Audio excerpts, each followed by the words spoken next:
screen in here, so I just want to make sure everything's looking good. Yes. The clicker's working? Yes. Cool.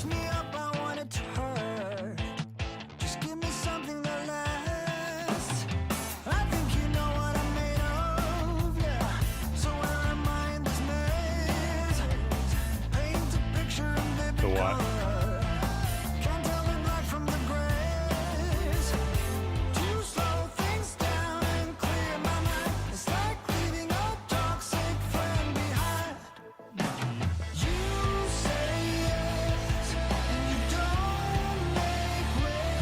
Yep.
And now, here to help you know your number and grow your number live, the Lost Dog Network presents One Lucky Dog with Tom Sosnoff, Scott Sheridan, and a little bit of soul. Ooh, are you not wearing any pants? Do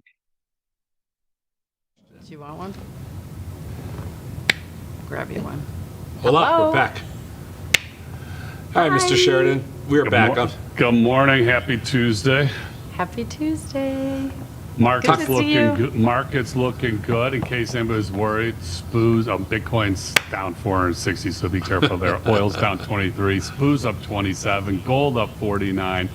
NASDAQ up 185. Silver up 377. VIX future down 23. Cash is down 24. And the big move, well, not that any of those aren't big moves, and then Micron up another 21 and change today. So, You know, the VIX fooled me yesterday because I was trading and the volatility was higher and the market was higher. And so usually when that happens, I think it's kind of like a, I don't know, little red flag. So I got a little short on the close, sold some S&Ps. Didn't sell NASDAQ till this morning, so that's okay. But I was up in the middle of the night trading gold and silver. Oh, boy. Well, I was on baby watch, so I was like, anything? What? When you're on baby watch, you're Anything? supposed to sleep. no, nothing. So I know. that you have energy when the baby's I actually know. here. And then I'm waiting for I'm waiting for a text message to tell me, okay, you know, it's go time. And then It's go time. Sol texts me at like 5 o'clock this morning. She did connections. And I'm like, what's wrong? I thought it was a baby. I'm like, jump out of the shower, and it's just you telling me. Oh, I you I did haven't done it connection. today. Okay. Don't comment. It's hard. It's funny. Sometimes, I don't know if my brain is working differently on a given day. Sometimes I just whip through it. I get 4 for 4. And there's other times where I look at it and I'm like, it looks like a different language. I know. Yeah. I think it happens to all of us. Wordle's tough today, too, just so you know. Haven't done that either. Yeah, it's a tough one today. It took me 6. Uh-oh. But Well, good morning, everyone. Welcome to One Lucky Dog. Our phone lines are open and ready to take your calls for the next hour. yeah, don't be shy. 989 Lost Dog. So today I'm getting 989 my Lost swag, Dog. too. Today? You are? I'm getting my Lost Dog swag. Half of it said being delivered today. Nice. It's swag.lostdog.com. Swag.lostdog.com. There's really And cool stuff in there. Really great prices, too. It is good prices, but I'll let you know the quality after I see it today. Oh, that hurts. Well, Oof. I mean, Courtney, cover your ears. Soul, cover your we'd ears. like to think that we've chosen the best quality available. So, We would like to think. So we're yeah, on that path. I guess we'll see. But anyway, if you haven't checked out our swag site, check it out. And if you haven't called in yet as your first, just to shoot the breeze with us, 989 Lost Dog. This is a call-in show, and we have lots of emails, and we're trying to cover lots of different topics.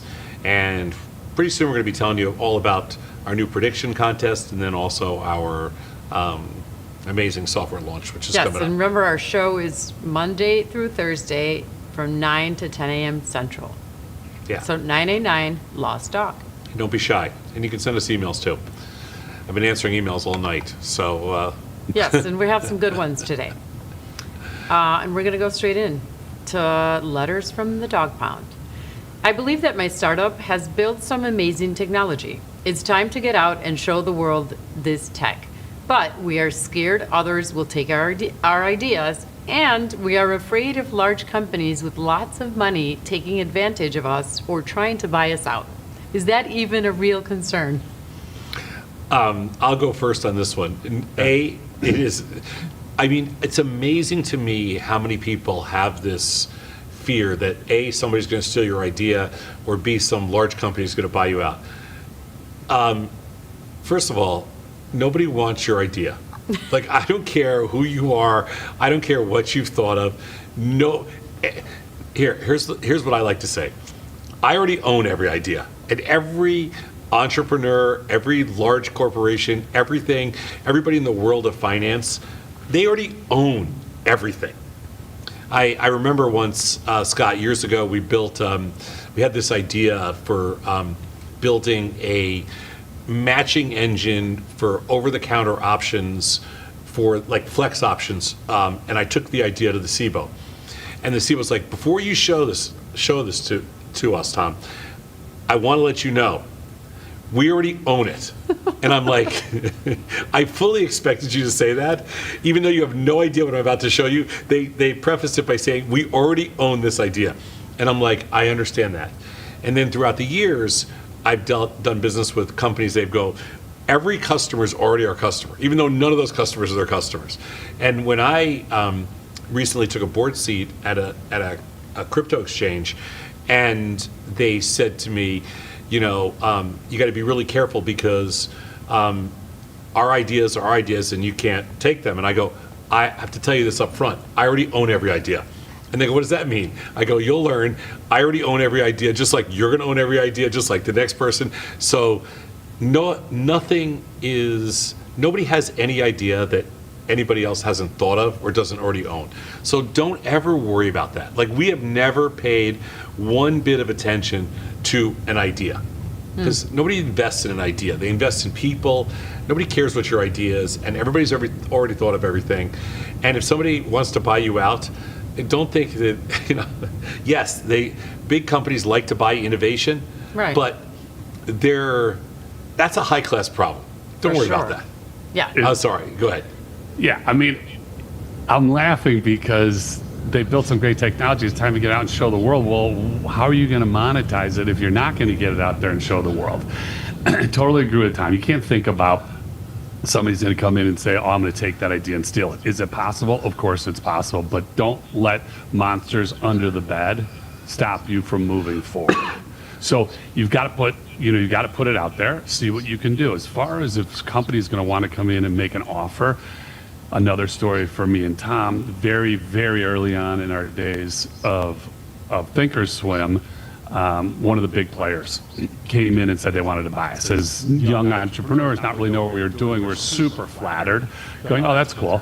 After they sent an army of people and they ripped through our books for a few weeks, and then they came in and basically offered us nothing, and we realized what they were doing was just trying to see what we had to steal, any of our ideas. They moved up on first the list to die. But for us, as we were rolling out our businesses and moving through both thinkorswim and Tasty, we never looked around and said, oh, we're afraid they're going to come take our idea, or we have to go take their idea. Stick to your plan and put out your product, and if it's as good as you think your product is, then you're going to get paid for it. And if somebody does want to buy your business, you don't have to sell it to them. So keep that in mind. Just because somebody's making an offer doesn't mean you have to take it. Most firms, they're not even capable of building whatever. First of all, it's in your head. Everything's in your head. Like, everybody always said to us, like, when we were building thinkorswim and Tasty, they're like, aren't you worried somebody's going to steal your idea? I go, what are they going to steal? What's in my head? Like, Right. No, I'm not worried about it. I don't even think about it twice. I mean, here's what we're building, and Yeah, and when companies come to look at you, then you have more optionality, and actually, that's a kind of a good thing. And it's funny, but getting back to this idea thing, because I think it's important. That's why we always say, don't worry about diluting, and don't worry about like protecting your idea. And that's why we don't sign like NDAs, non-disclosure agreements. Right. We haven't signed one in 20 years, and we don't give them. Like Right. we don't even care. Like if you want to, like I never ask somebody to sign an NDA, and I will never sign an NDA. Just like if you went to Apple tomorrow, because I've been to the Apple headquarters before, and this is a few years ago. But when you went in, you had to sign a document. You have to sign an iPad when you get in, or whatever they give you, and it's electronic, and it basically says that we own all your ideas before you even walk through the door. And we're actually downloading them from your head right now as you Right. are walking through the door with our. Just so you know, whatever you talk to us about, we already own it. And Wow. but there's lots of firms like that. I've seen high frequency firms in Chicago that before you go through the door, they'll basically say, just so you know, we already own every idea.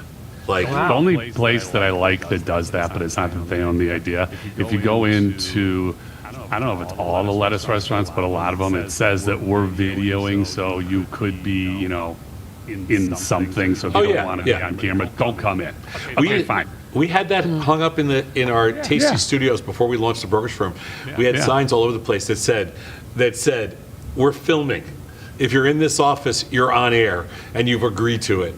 But we should put it up in these studios here because, by the way, if you're looking at, these are our new studios on the north side of Chicago. We're pretty close to Wrigley Field, and this is a beautiful space. Hopefully you can see it, that we built out. It's a massive stage and studio, and we would hopefully in the future we'll open it up to some of our friends and visitors and things like why that. not? But it's a brand new studio, all new facilities. We're so excited to have you all on board, and don't be shy. 989 Lost Doggy.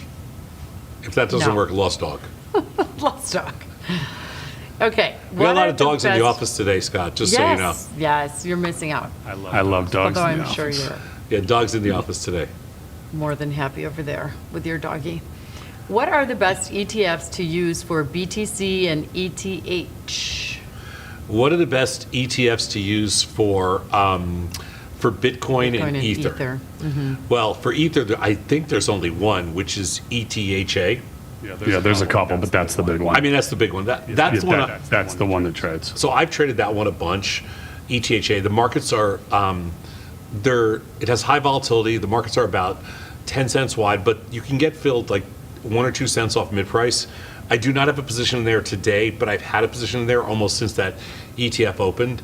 And then for Bitcoin, I usually trade BITO. Or I bet. What I don't trade IBIT that much. I usually trade BITO. Yeah. So but like Scott said, you could trade IBIT. There's other ones. There's lots of Bitcoin ETFs. I think the one that has the most option volume is BITO, but that's the one I usually trade. You can check. I'm looking at some volume right now. There's not much in BITO, and let's look at IBIT. Yeah, I'm not 100% sure because I don't trade that much. IBIT has way more volume, at least front month, and Oh, it it's does? double the Okay. amount of shares traded. It's already traded 12 million shares. That's a lot. Okay, so IBIT then. Yeah. Yeah, go with whatever has the highest volume, both Yep. in the underlying stock and in the options. So IBIT or BITO, and then ETHA for Bitcoin. For Ether. Eventually there'll be other ways to trade options on digital assets. There's currently the CME products, but the options don't trade. And I think there's going to be options on the cash markets, but they currently don't exist in the U.S. But Coinbase bought Deribit, so I'm sure that's what they plan on doing. But right now, there's no real market for it. We're going to jump to Mark in Scranton because we're going to go back and forth between calls. We have 3 lines open, so please don't be shy. 989 Lost Dog. Mark, what's up, man? Good morning, everyone. How about those Steelers? How about those Steelers? How about wide right? How about that? How about that? So I have a very quick story for you guys before I ask you my question. Okay. Today is the 30th anniversary of when I went to a Steeler game when they played Buffalo in '96. Okay. And we actually, I live in Scranton, and it's about a 5.5 hour ride down to Pittsburgh, Okay. and we got stuck there. That was the blizzard of '96. I don't know if you guys got hit where you were, but that was like 20 plus inches up here in New York, all the way up the coast. And we left the stadium. Our bus broke down. Our hydraulics froze, and the snow was getting really bad. We ended up having another bus pick us up. Got to a hotel. We were stranded for 3 days somewhere outside of Pittsburgh. We could. 80 was closed. Oh, what a mess! What a mess! But no, we were in like Chicago 30 years then. ago. We were in Chicago in '96, so we did not. Thank God we didn't. I don't know if we had a blizzard. I don't remember that blizzard, but I you don't know, remember it. I mean, it was only a few people in Pittsburgh, so we didn't care. Was 96 was 96 one of the years Buffalo went to the Super Bowl? No, because the Steelers beat Buffalo, and then '96 was when it was a playoff game. Harbaugh. Oh, got it. Yeah, it was a playoff game. Yep. And Harbaugh was with the Colts, and they beat. I think they beat Kansas City, and then the Steelers got another home field game because of that. And then Harbaugh threw that Hail Mary, and it fell in the end zone, and the Steelers just advanced to the Super Bowl. And I think that was when they got beat pretty bad by the Cowboys, but yeah, it was a crazy. I remember watching it all. Someone had a little TV and was watching on the screen, trying to watch the kick and I think it was Kansas City and the Colts, if I remember. And we saw it. They missed the kick, and Steelers had another home game then. But that was, I guess, the highlight of getting Remember we stranded. used to watch, Mark, remember we used to watch on like a Sony, like, Watchman, you know, like those little tiny That's what it handheld. was, Tom. That's what it was. And everyone was on the bus staring at this thing. It was crazy. It was crazy. Yeah, But, yeah. Those Sony Watchmen were like they would drive me nuts, you know. But that's how we used to watch it. It was crazy. Yeah, absolutely. But I do have a question for you guys. So Sure. I am an entrepreneur, and I was in business for myself, and I decided to bring on a partner. And I'm just curious. My decision was already made. I'll tell you what my decision was. Just want to know what you guys would have done in this situation, and if you think I made the right decision. So when I brought my partner on, it was an asset. He wasn't as talented, but he had a lot of work ethic. He was a hard worker, and that's half the battle in life. Sometimes is having someone show up ready to go. So I was willing to take him on, and and things started happening where I noticed he was kind of doing work without me, and everything was supposed to be split. And but the big thing was he basically had an affair with one of the customers. Oh. And so to me, I took it as if he could do that to his wife, what makes me so special that he wouldn't eventually, if he's already not, taking advantage of me financially somehow. I actually just curious to see what you guys would have done in a situation like that, where you have a partner who is not being honest. Gotta say, I've never heard this question. I think your assessment is spot on. There's definitely reasons to question his thought process. So I'm not going to pass judgment on their marriage, but I think that if he is willing to do that, or anybody is willing to do that to their spouse, why wouldn't they do that to a partner? Is it reason enough for me to say the partnership's over? No, but is it a giant red flag that says, like, we got to talk about this because I have some concerns? I definitely wouldn't just put blinders on and say, well, I'm just going to let it go. I think you sit down with them and you have a conversation. Make sure you guys are aligned. I'm not saying personally, but make sure that you guys are aligned professionally, and hopefully that one doesn't bleed into the other, but there's good reason to think that it would. Mm-hmm. Yeah. I just kind of felt like if you have one person that you should have their back, and you don't have their back, like, what makes me so special? That's the way. So I did end the partnership.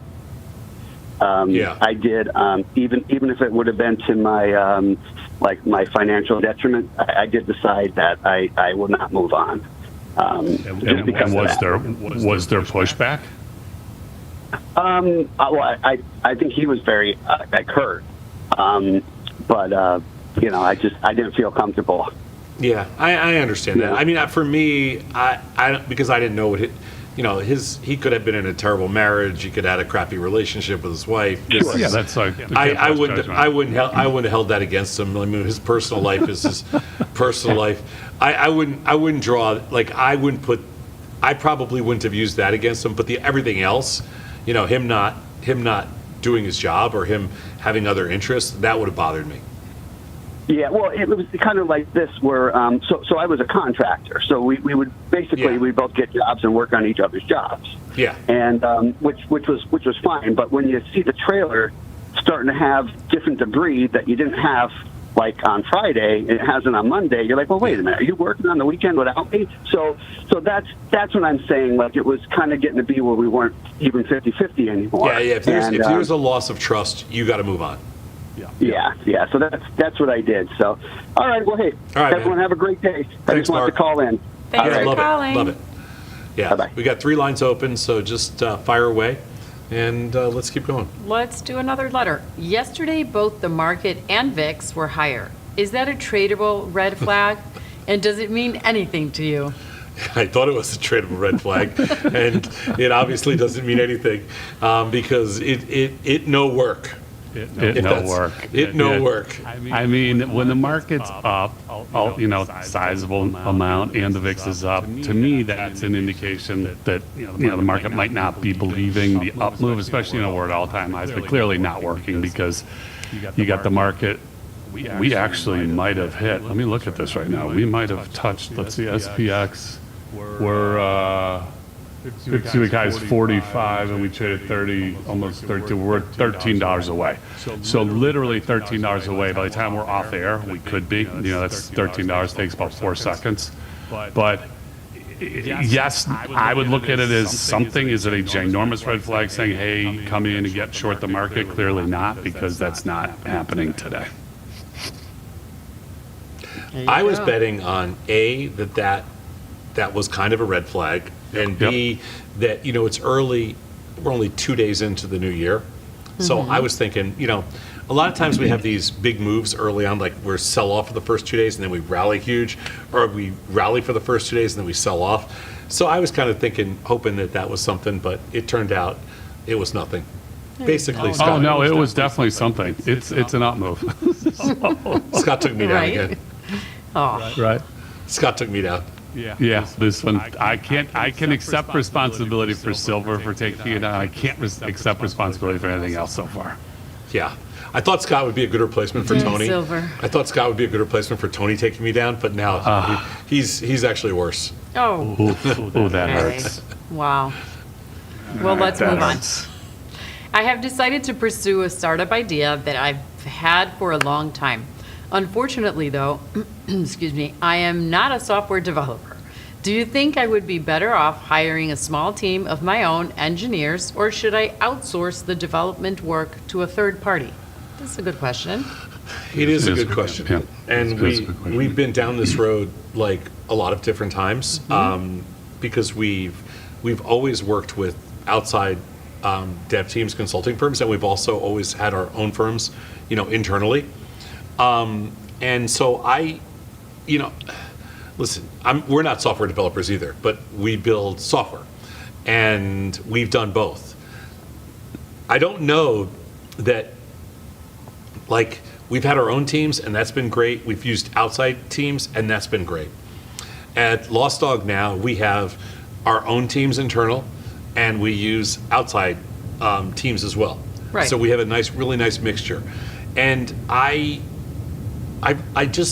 kind of like the mixture, but if you're just starting out and you want to pursue an idea, it's actually a little bit quicker and cheaper to probably use, a contractor and to outsource some of the some of the dev work. Some of the dev, yeah. Yeah, I mean, I don't know. What do you think, Scott? I mean, I'm fine either way. I would lean, it's a slight lean towards outsourcing. There's different problems and benefits with both. The problem with outsourcing is, you need to obviously make sure that you're finding the right team. The good news is about outsourcing is that while it might look like on an hourly basis that it's expensive, the problem if you hire a team and you're not a developer, how are you going to manage them? How are you to oversee? I guess you could say the same thing for outsourcing, but outsourcing should have project managers, project leads that you should be able to work with. I would lean towards outsourcing to get started, and then as the business grows, you could look to bring on, as we have done. So we have both. As Tom was saying, we do both in-house and outsourcing. They serve very different purposes for us. They both have tremendous value, but as a startup, I would probably look to outsource it in the beginning. Yeah, when we first built thinkorswim, which is our first kind of venture into a heavy technology platform, we hired a CTO in Chicago, and we quickly realized that it would be very difficult for us to build it internally. So then we hired an outside dev team of a bunch of young kids. We went to, at that time, Eastern Europe and Russia, and we found a great dev team, and we still use them today. 25 years later, we still have a relationship with them, and they're one of the dev teams that we use. So, they're like family. Mm-hmm. I know it's kind of crazy, but that's what we've developed over the years. So, let's put it this way. We're not opposed to it, but we've always used, Eastern European. Now we use like Slovenian, Russian, Georgian, all over. But some people have great developers in India. IG use developers in India in addition to their own.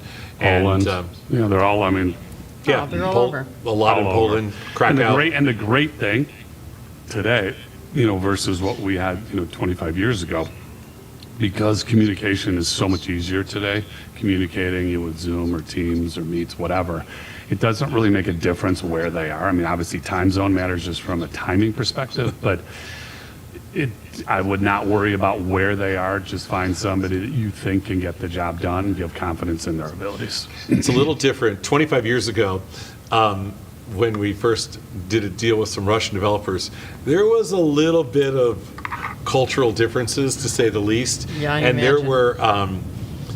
There were cultural differences, and there were definitely some language issues and some business issues. Barriers, language barriers. You know what solved my language barriers? What? With Russian developers? Russian girls. Oh, okay. We solved that. We solved that by bringing people into work for us that spoke multiple languages. Yep. But it is a real challenge. Today, everybody speaks perfect English. Everybody studied in the U.S. Everybody is on the same software platforms. You could be talking to anybody anywhere in the world, and it's no different. Yeah. Yep. It's just a time thing. So, yeah. Anyway, that's kind of.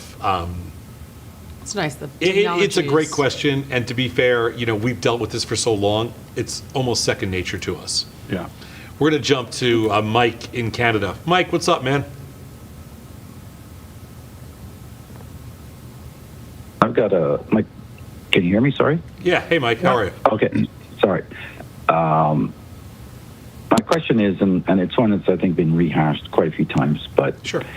I have a real confusion with chip stock, for example, or any stock being valued at selling at $20, and then 2 days later it's at $70.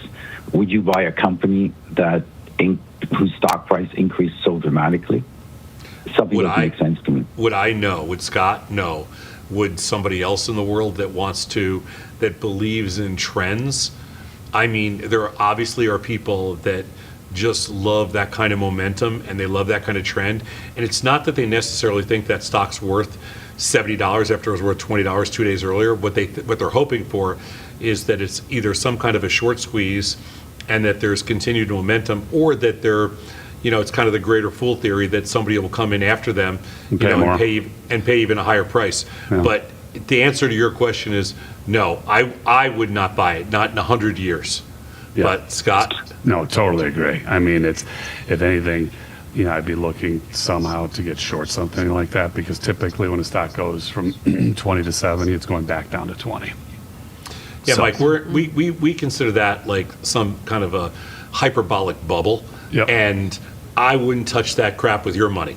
But there are people out there that think, oh, Let's do it. It's let's do going it. to 100 or it's going to 150. And again, Yeah. I will keep coming back to this. What I love about GameStop is, I didn't participate in it. I wasn't trading it, but it went from I did. It went from 5 to 500. So nobody can ever say to me that can't happen, because I can tell you the people I'm worried about are not the people that are trading it on the long side from the 20 to 70. People I'm worried about are people who are short it, because who knows where a stock can go. If it can go from 20 to 70, can it go to 100 or 200 or 300? So my only suggestion would be is if you are trading that, trend trading, just either have real stops or have a mental stop where you say, I am getting out if it gets to this price, because they can break really, really quickly. And you're just standing there going, what just happened? It was just 70 and now it's 40. How does Yeah, go ahead. Sorry, how does that impact, for example, a potential purchaser of the company itself? Oh, in those cases, there are no. I mean, it would be incredibly rare, because they're watching the same thing that they probably have it valued, closer to that, original $20. They're not going to pay. Rarely, the only time you'll ever see stocks like that have some kind of corporate action is when the companies themselves go to float stock, because they're trying to take advantage of, like when GameStop Or Scott put AMC, up- classic. Yeah, when GameStop or AMC had all those, those meme stock moves, all they did was try to float stock and raise capital, because they know how ridiculous the prices was. The stock's trading for 40 at one point, and they're like, we don't care if we sell stock at 30. And Mike, I want to be clear here, so that when you're saying a company, to Tom's point, no company is going to come in and buy a stock at 70 if it was trading 22 days ago. But if the stock goes from 20 to 70 because somebody comes in to make a bid, that's a very different story. Yeah. Than a stock is just went from 20 to 70 because Reddit said it was worth 200. So I want to be clear that if there is a real bid, it will trade at a discount. But I'd be careful. I wouldn't be jumping in on the shorts on that one, because there's a bid that's out there, and if the deal goes through, it's going to go through at 70. But something like that, it will trade at a discount to the deal price just because there's deal risk. Yeah, I mean, there's companies that will pay double what a stock's trading for because they think it's worth that. Yeah. But that has nothing to do with, that's an overnight binary move. That has nothing to do with the stock running from 20 to 70 just on, speculation and chat GameStop move, rooms. GameStopification. Yeah. So there's a disconnect between the price of the stock and the value of the company. Usually it's very short term. It could be like a month or a couple of months, but eventually we're efficient market theory people. We believe in efficient markets. So eventually the market will become efficient and prices will be correct. Is it okay if I ask one more question? Yeah, to sure. Scott? Of course. And don't kill me, Scott, but what happened in Canada with respect to tastytrade? New phone, who dis?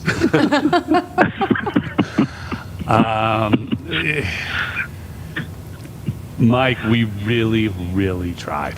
We struggled with clearing for years, and we bounced around. And Apex originally was going to do it. They couldn't get it done. We then went to a firm that didn't have proper technology. They said they did. They didn't. Then we went to another firm only to realize that they were just trying to stop us from launching.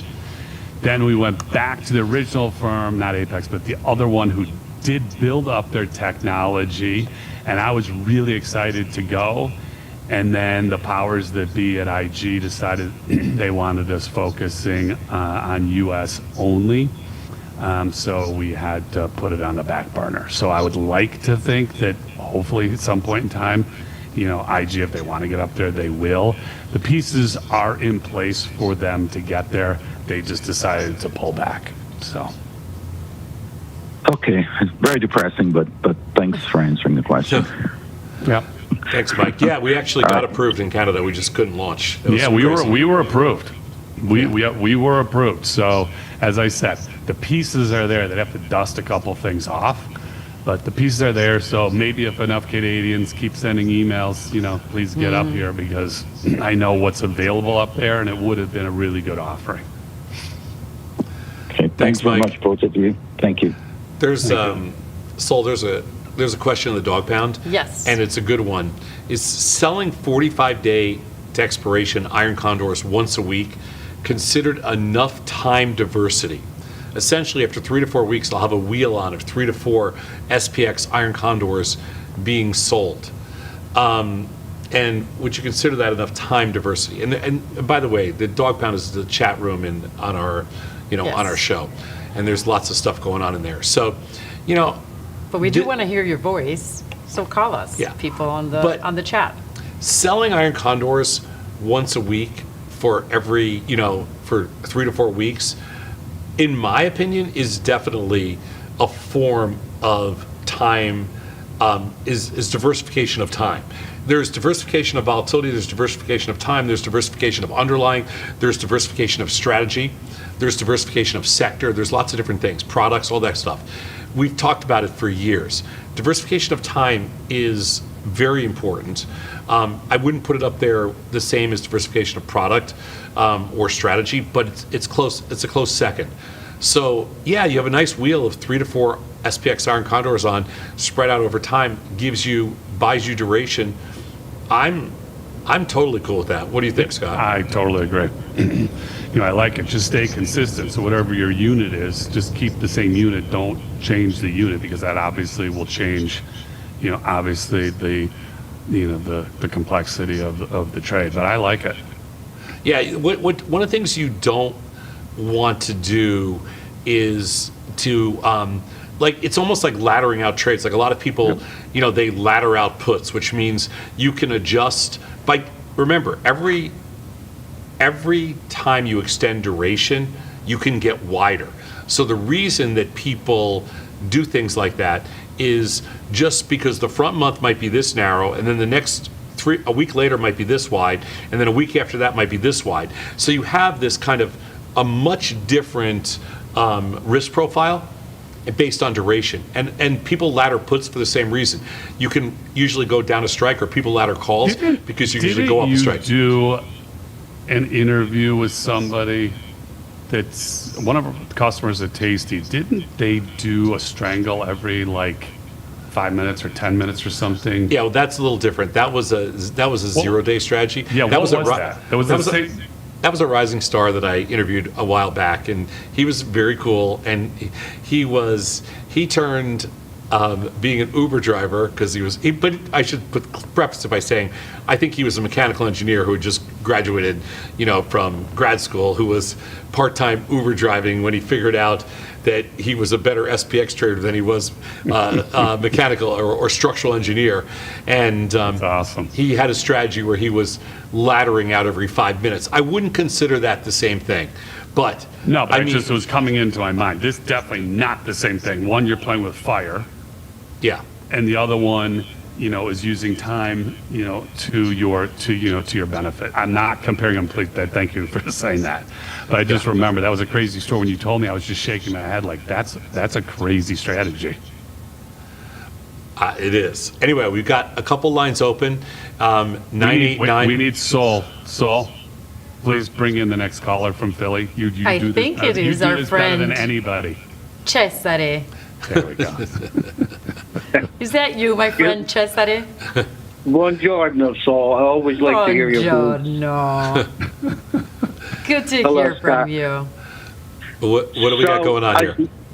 So as you know, I grew up in Italy, and probably the same time as you guys were growing up in America in the 60s and 70s. Okay. So I was always in the middle of the Cold War, and the political turmoil and the space age era. So I was really affected by that. As a matter of fact, I had a uncle who was a communist. They their communist family. Their kids were named Yuri and Katyusha, and so we always, when we were hanging up in my grandfather's house, I always argue with them. It's like, no, the United States is better, and they would say, no, Russia is better. But I would always drop the microphone by saying, hey, the United States was on the moon, and that would be like the end of the conversation. I thought you were going to say we had better food. No, definitely not better food. But so do you? Italy Would takes that prize. Yes, exactly. No, I meant you were going to say Italians had better food than Russians. Yeah. No, I'm arguing about the United States and Russia. So yeah, so I have to say, I was always on the side of the U.S. Okay. So, which takes me, like, how do you see the space economy of the United States playing out? And how would you like? You're saying space? Yeah, space as in the space economy, like all these. My middle is by degree mechanical engineer, but always has been fascinated with space. So he's trading, and his biggest position is a company by the name of Rocket Lab, RKLB, that they are number 2, but significantly behind SpaceX, but they are the number 2 for launches. But their hook is that they send up smaller payloads, so it's more nimble. They just signed a huge contract with NASA. Jared Isaacman, I think, is the guy who took over NASA. Big fan. So this is a stock that I happen to watch. SpaceX, again, with what they're doing, amazing.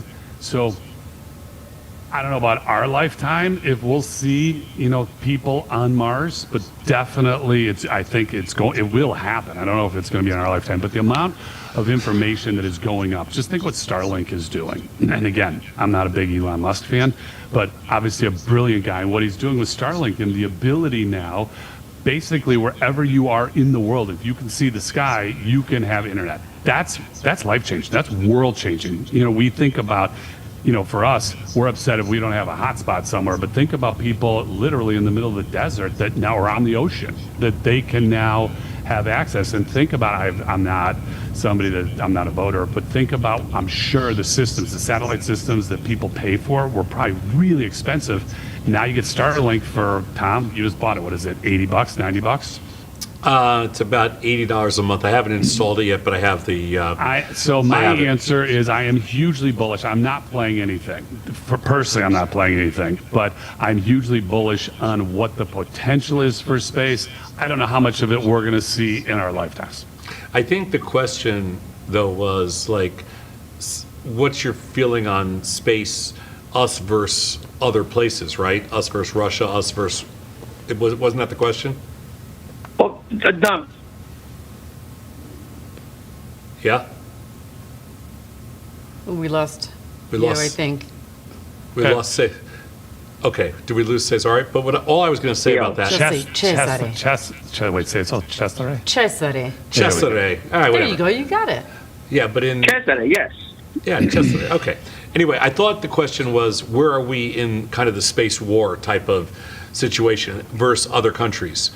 And all I'll say there is it's so damn expensive that the challenge that other countries are going to have, other than China, because I see China as kind of the biggest competitor, but other than China, who's got the money? Right. The Russian economy is crashing. Okay, so in fairness to that, would you say, look at the cost of AI? I don't know. I mean, personally, I had no idea that AI was going to cost as much as it is. Would you have thought that countries are spending that kind of money? I know China is, we are, and that's probably your point. Yeah, that's my point is that the challenge in space is not necessarily the technology, it's the money. And if you have no means for raising capital, which in most Eastern European countries, there is no means for raising capital. In most European countries, it is extremely difficult to raise capital. But in China, they can do things cheaper and they have capital. And in the US, there is essentially right now an unlimited amount of capital. So that's why the space race has come down to essentially two places. And it's just about capital. I don't think it's about the technology anymore. But Cesare, we're going to jump. Did you own, quick question, did you own a Vespa in Italy in the 60s? I did. I even had a Vespa in the U.S., a green one. Ooh, a green one. I love it. Like mint green? dark forest green, like a darker green. Oh, pretty. Love it. And believe it or not, my father in the 80s, when he came over, he brought an Ape car, which is the three-wheel little guy. Yeah. Oh, yeah. Which is kind of sitting in my yard now, just collecting. Very cool. Like, should send us a picture. And who makes the 500? It used to be 500,000 because it was 500,000 lira. Who makes the clown car? There's one. So the three-wheelers was a company called Piaggio. Okay. Piaggio, Piaggio. And they also invented the Vespa. Because I know in Florence you have to have a Viaggio. certain size car to drive into the city. Like it can't be a big Right. car. So. Oh yeah, those things- you get stuck. About 50% of Italian towns, you got to go in with little cars. Yeah. All right, guys, I hate to burst up your little Goodbye. chit-chat, but all right, talk to you. Italian dream. Cesare, talk to you later. Thanks. We're going to jump to Mark in Central Illinois. Hey, Mark, what's up? Hey guys, great show. Follow thanks. you from tastytrade. I just want to give you guys kudos. You really have brought.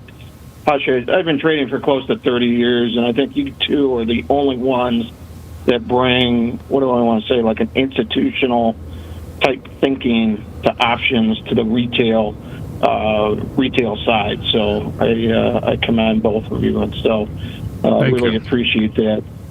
Really, I've got two questions, and so the first one, as an entrepreneur, my wife and I have started half a dozen businesses, and so I'm always intrigued by other entrepreneurs and their rise to success. So with thinkorswim, was there a certain point? Maybe it's a number of users or a certain revenue that came in that you were like, all this hard work that we put into this endeavor is paying off. Was there ever a time where you looked at each other and said, you gave each other high fives and said, finally we've struck oil or something like that?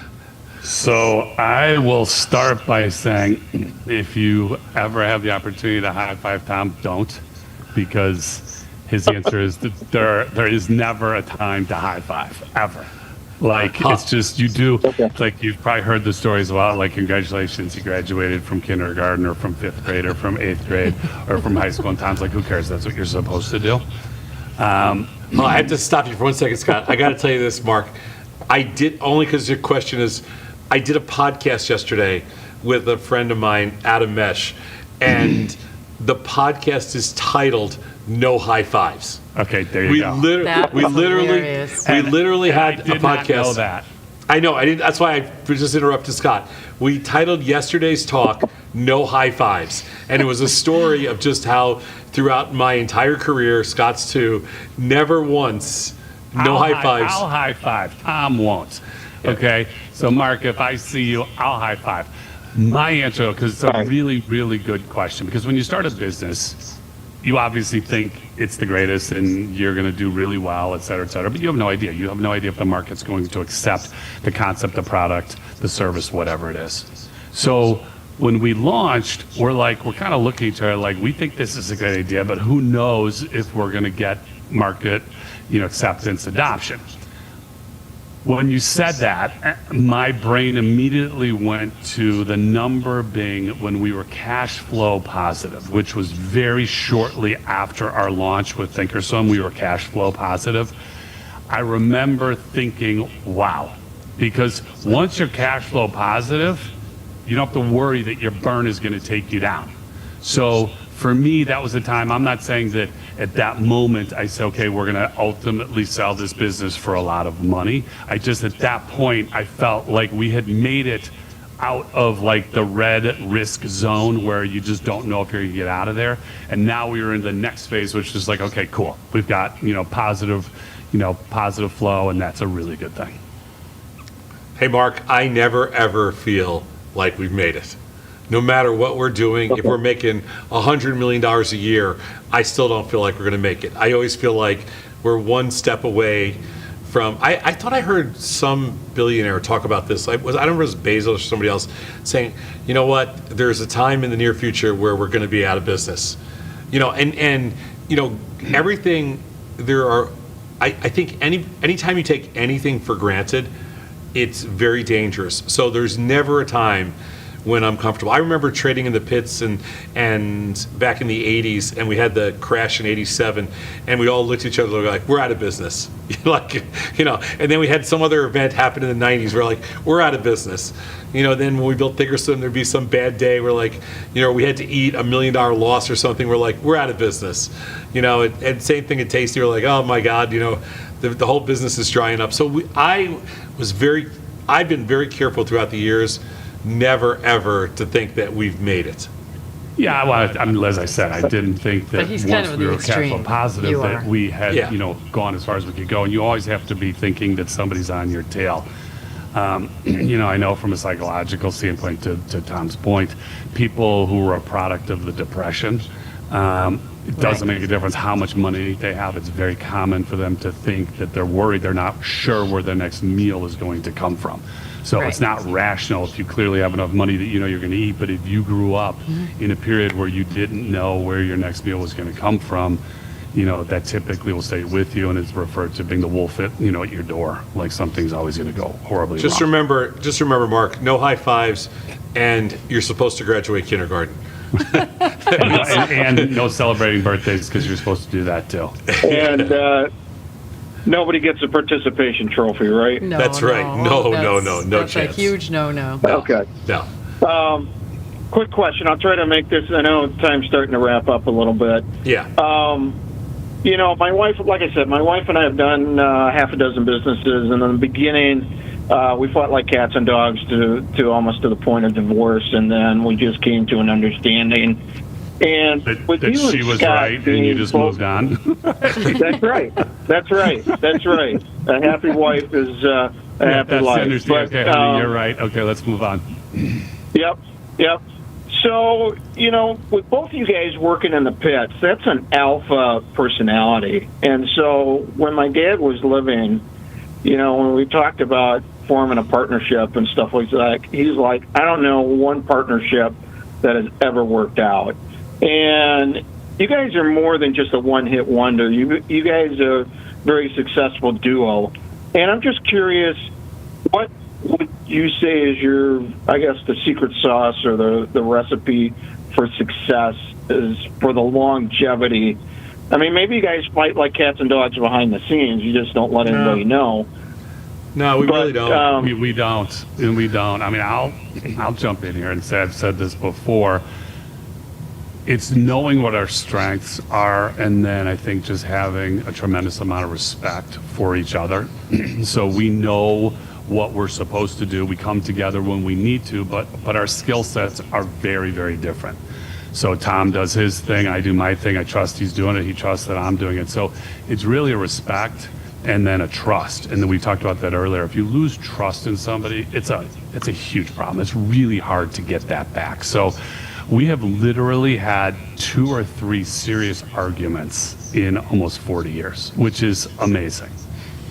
So I know what we have is unusual and it's special, but you know, clearly it's worked for us and whatever we're doing. It's not like we try to do something, it's just natural. It's just how we operate with each other. And, you know, we'll just keep going as long as we can keep going. I think a takeaway could be that your values are the same At the core, agreed. at the core. Except for I celebrate birthdays. Because you could say you're opposites in many ways, but your core Operationally, values correct. are the same, and so that way, if you have an argument, you know, you respect each other and you admire each other because your values are at the core, they're the same. Well, I think it's really rare to have a 4-decade, you know, partnership that goes through multiple businesses. I will say that is very rare. But I also think one of the things that we have done well is not step on each other's toes, and we've kind of divided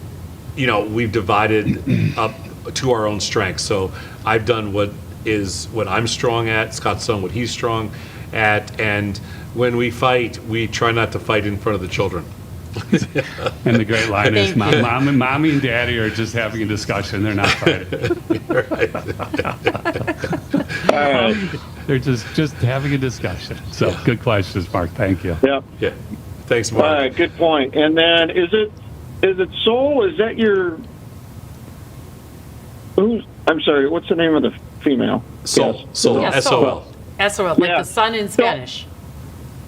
Okay, so I will say this: compared Not to Solomon. tastytrade, you do bring a touch of class to these two guys. So why, keep up the thank good you. work. I appreciate that. You bet. So I'm sure Tom is going to hang up on me now. So Goodbye, take care, Mark. guys. Yeah, then she's just going to ask for He's more gonna be money. like, oh, enough. Okay. Enough of Sol. Thanks, Mark. Thank We're you, gonna Mark. we're gonna jump to a quick question from the dog pound, and then we'll grab the other phone calls that are out there. We still have time for some more calls, so 989 Lost Dog. Wayne will be to you in a second. But from the dog pound, is backwardation or contango something that you take into consideration when deciding to trade silver futures as of late?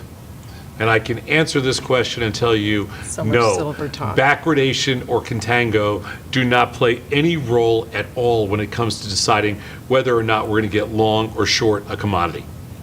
Backwardation and contango could impact lots of other things with respect to trading, and we can get into that later on. But it's not something that would make us not do something, backwardation or contango. Just meaning, is the front month higher than the back month, or is the back month higher than the front month? And in either case, that would have no impact on us getting long or short something. Let me say a quick poll. Okay, go or ahead. Did What? you have more on No, silver? go ahead. That's fine. So we did a poll on the dog pound, and the results are in. Should you ditch your business partner if they've had an affair? Yes, 36%. No, 64%. Yeah, I'm on the no side. What if your business partner is your spouse? Then it's a different problem. Well, that's a different problem. Yeah, it's a different problem. Like I think there's a lot more nuance to that. Like there's course. situations and things, so we can't judge necessarily on the marriage, Oh, as we can Scott judge. said We're a just couple times. We're just choosing not to. But But I mean, would, it's a longer conversation. for sure. Yeah. Yeah, All right. and I mean, like you're not gonna dump one of your friends if they have an affair. One of your, somebody else might, but you're not gonna dump It's them. hard. And it always, I like to say always, it takes two to tango. Yeah, Yep. right. We're gonna jump to. I like a good tango, by the way. Right? Yes. Beautiful. We're gonna jump to Right. Wayne in Nashville. Wayne, what's up, man? Hi, guys. I Hey. love your Hey, show. Wayne. I've listened to every episode. I love it. Yay, Thank you so much. you. And I really appreciate what you guys. I've been watching you, Tom, years on tastytrade, and man, I was crushed when you were not on that first morning. But I am so glad you're back. Oh, this is going to And be you know- an amazing show. We can't wait to roll. Have some fun with this over the next couple of years. It's going to be great. Yeah, I'm looking forward to it. And, I just want to say you and I disagree politically a lot, but man, I love you. And it just goes to show you don't have to agree with everything. That's right. With Yeah, each that's right. other. And you just appreciate each other's side. And by the way, I'm with you on this Venezuela deal. So There you in go. some cases, we all come back. Some of us come back and meet at the same place. We come Yeah. we come full circle. Yeah, it's true. Yeah, And, yeah. yeah. And we don't always, Scott and I don't agree on everything. Sol and I definitely don't always agree on everything. But it's fun. Discourse, it's something that's missing in our lives Yeah. the last Yeah. couple of years. Absolutely. And it needs to come back. having that little point counterpoint discussions is always the fun stuff. I love it. Yeah. Oh, Being yeah. able to agree you guys, to disagree. You guys keep me thinking, but you keep me thinking. Thank you. Hey, quick question on Sure. high IVR stocks. I'll give you some examples. Corning, Chipotle, Kimberly-Clark. We got a mid-60s IVR. Yeah. And I'm starting to do weeklies as of last year. I'm having pretty good luck with weeklies. Okay. But it's like there's no juice in the squeeze. Why is that? It's only because vol is you got the VIX at 15 right now, and so that's all it is. If you go back and think about just different points last year, like when we were in last April, when the VIX got up to in the 40s and stuff, you're talking Okay. about option premium, or even most through last summer, you're talking about option premium that was almost 50 to 80% higher than it is today. Yeah. So like you're just looking at, you're at the very low end of the spectrum when it comes to, or the range when it comes to option premiums right now. It's just, they're ridiculously low. And so I agree with you. It is very difficult to sell. That's why I talked about the other day. It's tough to sell earnings premium right now. It's tough to sell weekly premium because it's just cheap. Yesterday, I don't know if you saw this, but yesterday I saw the VIX one day was trading at 7. I mean, that's like, and we just started the year. I mean, it's like one day volatility in the SPX was at 7. You're right. There's nothing to sell there. That's not, there's nothing there. And so you have to, even if you find stocks like, that have high short-term vol, it seems like it's cheap relative. And I agree with you. Are you saying the VIX is part of the Black-Scholes equation? Volatility is part of the Black-Scholes equation. Volatility is the big one. Yeah. So that's okay. I just assumed that. Okay. Yeah, volatility is the big input when it comes to option pricing. That is really hard to calculate. Yeah, that's the one. Yeah, you pay a lot of money volatility. Gotcha. Thank you, guys. Thanks. Well, I have to say, I feel like I calling. dodged a bullet. So SanDisk, I'm not trading it. It's up over 20% today. No idea why. I haven't traded it. What's the symbol? I haven't traded SanDisk in years. SNDK. It's 333. It's up $59. Right. Yeah, I haven't traded that in years. But you took me down again in silver.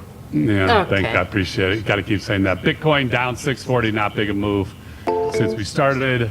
Oil down 15 cents. SPUs have sold off a little bit. They're up 15. Gold's up 36. Nasdaq's up 112. Silver's up 360. VIX is down a nickel. Bonds, big move. 115.01. I mean, literally, they're stuck in concrete. Apple down 330. AMD down $9. Big mover, no bueno for you and me. Micron up $17 at 330. It did come down a little bit, but obviously there's a lot of Nasdaq stocks that are getting. There's a lot of Nasdaq stocks: Apple, AMD, Google, Meta, Microsoft, that have gotten a little weak today, which is surprising. It's very mixed. SPU's only up 13. No, SPUs were up 31 when we were talking before. They're only up 13, and the Nasdaq was up almost 100 points higher. It's sold off about 100 points since we've been talking. So those are interesting little developments. That was a fun show. We have a lot of emails we didn't get to. Yeah. And there was, if you're a caller and you're on, and you called in late or just missed it, just try back tomorrow. We do this Monday, Tuesday, Wednesday, and Thursday from 9 to 10. And we'd love to hear you. You can also send us an email at support at one. Support? One Lucky Dog at Lost Dog. Yeah, sorry, oneluckydog@lostdog.com. Send us your questions via email and call us. We want to hear from you. Right. We'll take any question. Happy Tuesday. Happy Tuesday. Ciao. Ciao, ciao, ciao.